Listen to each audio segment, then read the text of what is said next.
নেশাবিরোধী অভিযানে ফের সফল খোয়াই পুলিশের। শুক্রবার সকাল 9টা নাগাদ প্রতিদিনের নিয়ম মাফিক গাড়ি চেকিং এর সময় TR 063422 নম্বরে একটি সন্দেহভাজন অটোরিকশা থেকে অভিযান চালিয়ে 247টি ইয়াবা ট্যাবলেট উদ্ধার করে খোয়াই থানার পুলিশ।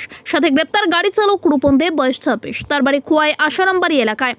এদিনকার এই অভিযানের নেতৃত্ব দেন Khowai SDPO D Kudia Rasu, IPS সহ খোয়াই থানার OC সুবীর মালাকা সহ অন্যান্য পুলিশ কর্মীরা উপস্থিত ছিলেন। প্রায় 9টা 17 দিকে আমাদের খোয়াই থানার SI ফ্রান্সিস হালাম এবং তার এই স্টাফকে নিয়ে বিকেসিংয়ে যায়। তখন তো বিকেসিং করাকালীন একটি অটো গাড়ি যার নাম্বার 0622 সন্দেহমূলকে উনি আটক করেন। আটক করার পর যখন ওনাকে জিজ্ঞাসাবাদ করেন যে এই গাড়ি ড্রাইভারকে, তখন তো সঠিক উত্তর দেয়নি।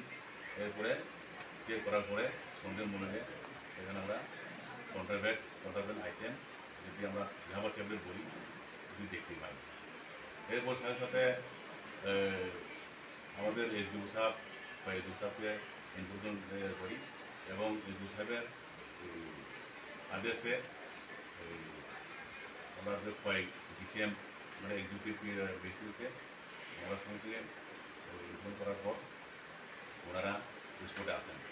আসার পর গাড়িটিকে চেক করি এবং তল্লাশি করার পর এই প্রায় 2টা প্যাকেটে 247টি ট্যাবলেট নজরে পাওয়া যায়। এরপর ইন্ডিপেন্ডেন্স বিজনেস এবং পাবলিকের সামনে ওই কন্ট্রাক্ট আইটেমগুলো সিজ করা হয়। সাথে কাউকে আটক করা হয়েছে? সেখানে স্পটে যে ড্রাইভার ছিল, গাড়ির মালিক ছিল, ওনাকে আটক করা হয়েছে। কি নাম তার? ওনার নাম ছিল রিপন দেব, বয়স 26।